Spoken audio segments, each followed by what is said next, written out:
throughout all this, I started to go to therapy. Oh, a comedian who goes to therapy. What an original premise. Kinane, leaving no stone unturned. No, I started going to therapy on account of everything I just told you. And, well, also, one of the things, too, is I moved up there. I forgot I had seasonal depression. I forgot about that part because I was living in L.A. There's no seasons. It's just summer and then cute hats for a little while. I got to Oregon. That first fall came in like, remember me? Hide the knives. I'm like, oh, you son of a... my gloomy old friend is back. And even talking about seasonal depression is just, it's stupid. It's like, it sounds like you get it at a farmer's market. Like, nobody takes it seriously. Is the depression in season? Mm-hmm. Oh, it's right down here by the winter squash. Isn't that like, which is a better name for it.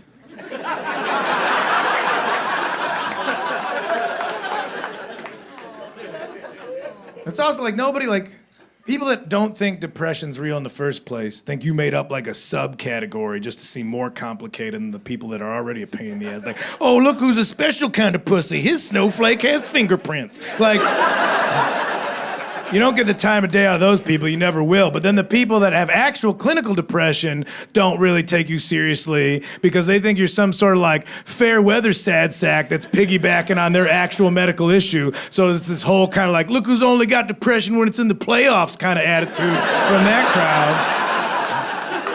crowd. Take off the jersey, you're not really sad.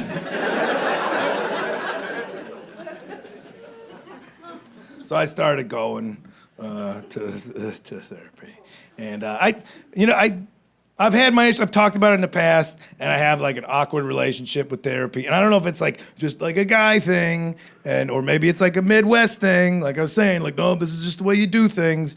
I just was raised with like, no, that's you are who you are, and that's it. Not good. Bummer.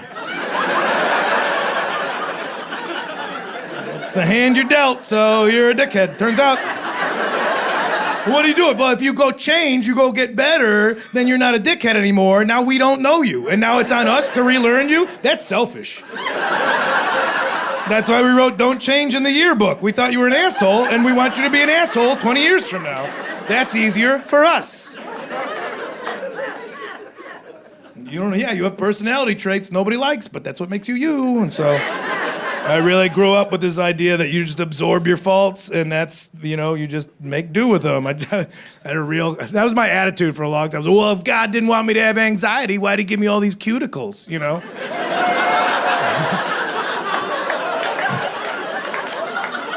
I know my crowd. I know who's out there. All had those days. Having a rough one, Kyle? Well, you know what to do. There's 2 handfuls of panic snacks. You just go lock yourself in the bathroom at lunchtime and go full Blues Traveler on them shits. Then you hide your bloody hamburger mittens in your pockets for the rest of the day so your coworkers don't realize you don't know how to process your feelings correctly. You're fine. You're fine. Yeah, but I don't feel fine. Shut up. Okay.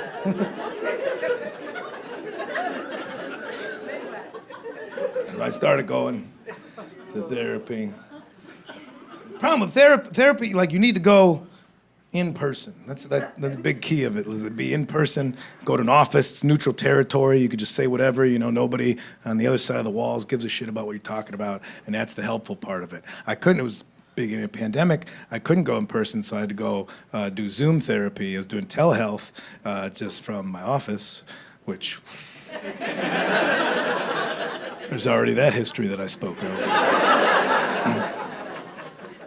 It was tough, because you need that privacy. Well, first off, so I'm going in there, it's me and my girlfriend live in this house, we're the only ones in there, so now I'm doing the therapy from in there, and so I have to try and be very coy about it. If you think your problems are already weird and creepy, wait till you whisper them to somebody.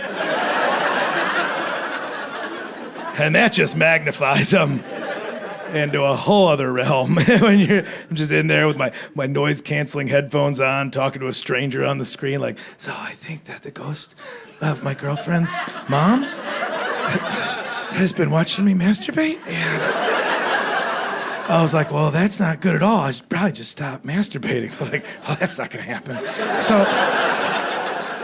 So what I thought, I'm like, you just need to persevere. So I thought that's the old college tribe, but I think I over-rotated a little too much, because now I'm in this place where if I can't climax unless there's a representative of the afterlife watching over me. And I don't think that's what angels are for. So I'm just saying, I need you to kind of come back and correct me, because I'm getting real horny around cemeteries.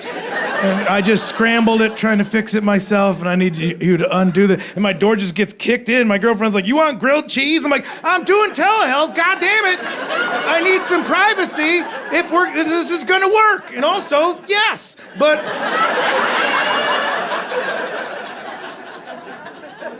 So that arrangement wasn't working out, but I realized I could get the Wi-Fi out on the street. So I just go sit in my car, and that's where I do therapy.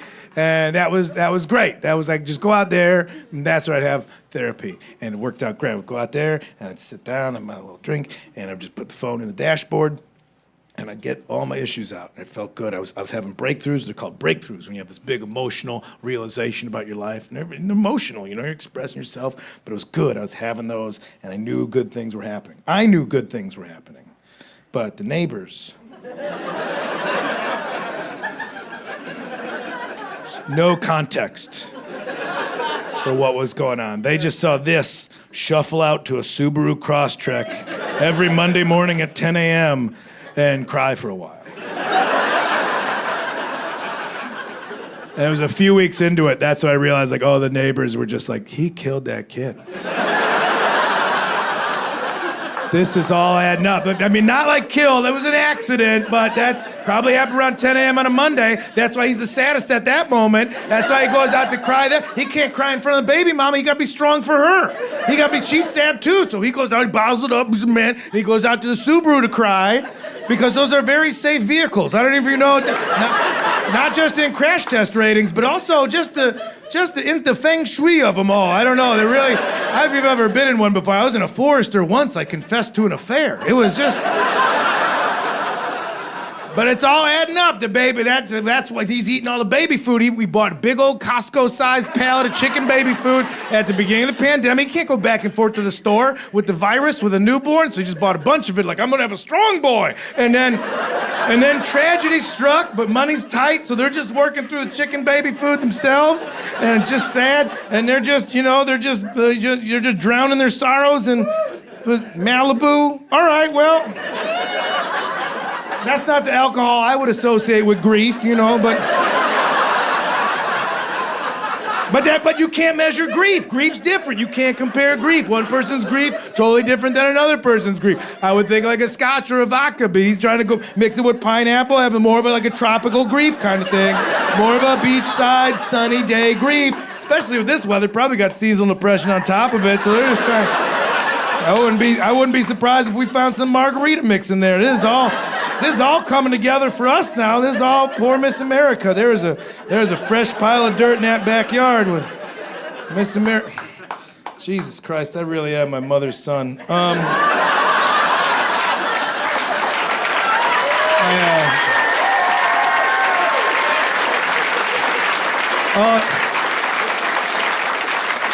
What I've been trying, long story short, we did not get a lot of trick-or-treaters at the house. I got so much candy left over. If you guys, find your way up near Portland, hey, I got Three Musketeers, payday for the older gentlemen. I might, like that. So just look me up. I'll hook you up. You guys, thank you so much for coming. I appreciate it. Thank you very much. Have a great night.